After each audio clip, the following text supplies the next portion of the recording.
deseado de todas las gentes.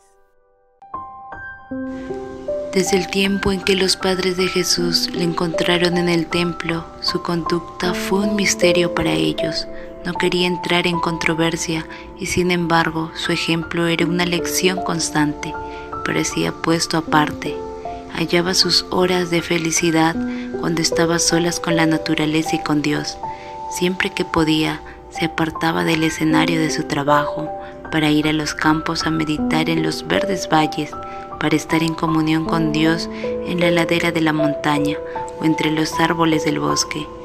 La madrugada le encontraba con frecuencia en algún lugar aislado, meditando, escudriñando las Escrituras u orando.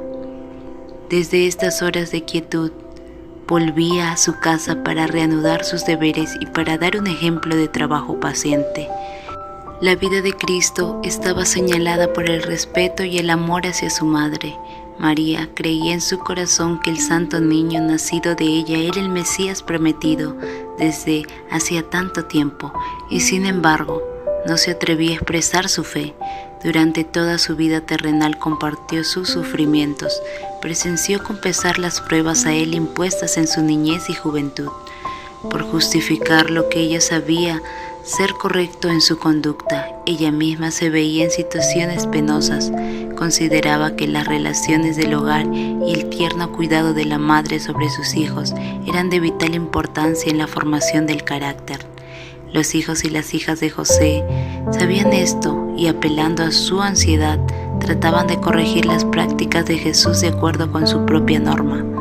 María hablaba con frecuencia con Jesús y le instaba a conformarse a las costumbres de los rabinos, pero no podía persuadirle a cambiar sus hábitos de contemplar las obras de Dios y tratar de aliviar sus sufrimientos de los hombres y aún de los animales. Cuando los sacerdotes y maestros pedían la ayuda de María para dominar a Jesús, ella se sentía muy afligida, pero su corazón se apaciguaba cuando él presentaba las declaraciones de la Escritura que sostenían sus prácticas. A veces vacilaba entre Jesús y sus hermanos, que no creían que era el enviado de Dios, pero abundaban las evidencias de la divinidad de su carácter. Lo veía sacrificarse en beneficio de los demás. Su presencia introducía una atmósfera más pura en el hogar y su vida obraba como levadura entre los elementos de la sociedad. Inocente e inmaculado, andaba entre los irreflexivos, los toscos y descorteses, entre los deshonestos publicanos, los temerarios prodigios, los injustos samaritanos, los soldados paganos, los rudos campesinos y la turba mixta. Pronunciaba una palabra de simpatía aquí y otra allí, al ver a los hombres cansados y sin embargo obligados a llevar pesadas cargas. Compartía sus cargas y les repetía las lecciones que había aprendido de la naturaleza acerca del amor, la bondad y la benignidad de Dios. Enseñaba a todos a considerarse dotados de talentos preciosos, que si los empleaban debidamente les granjearían riquezas eternas. Arrancaba toda vanidad de la vida y por su propio ejemplo enseñaba que todo momento del tiempo está cargado de resultados eternos, que ha de apreciarse como un tesoro y emplearse con propósitos santos. No pasaba por alto a ningún ser humano como indigno, sino que procuraba aplicar a cada alma el remedio salvador. En cualquier compañía donde se encontrase, presentaba una lección apropiada al momento y las circunstancias. Procuraba inspirar esperanza a los más toscos y menos promisorios, presentándoles la seguridad de que podrían llegar a ser sin culpa inocentes y adquirir un carácter que los revelase como hijos de Dios. Con frecuencia se encontraba con aquellos que habían caído bajo el dominio de Satanás y no tenían fuerza para escapar de su lazo. A una persona tal, desalentada, enferma, tentada y caída, Jesús dirigía palabras de la más tierna compasión, palabras que eran necesarias y podían ser comprendidas. A otros se encontraban que estaban luchando mano a mano con el adversario de las almas.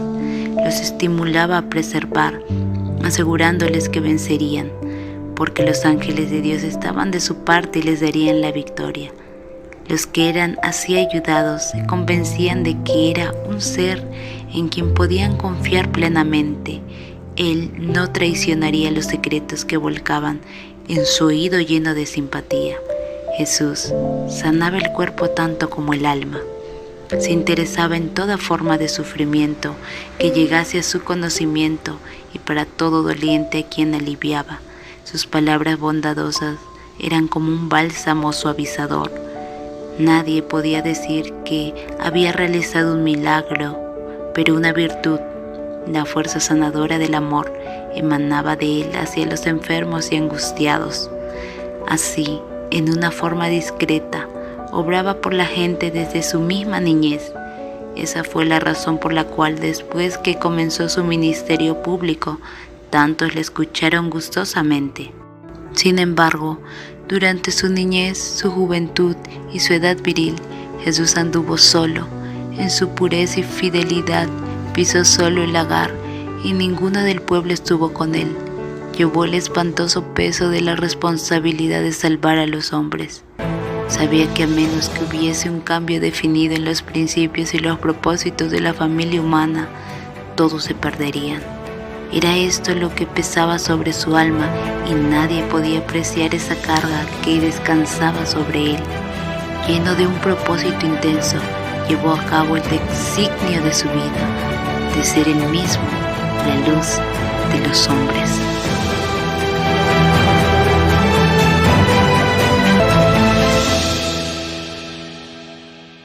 Continuaremos.